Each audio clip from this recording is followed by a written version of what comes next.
National Weather Service in Wilmington has issued a flood warning for the Cape Fear River at William O. House Lock and Dam 3 from late Wednesday night to Friday evening. At 8 p.m. Monday, the stage was 40.7 feet. Flood stage is 42.0 feet. Minor flooding is forecast.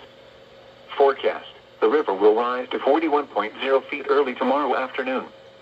It will then fall to 40.9 feet and begin rising again early Wednesday morning. It will rise above flood stage early Thursday morning and continue to rise to 42.6 feet Thursday evening. It will then fall below flood stage late Friday morning.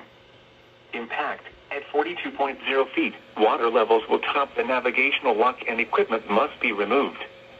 Minor flooding will occur on land adjacent to the east bank of the river.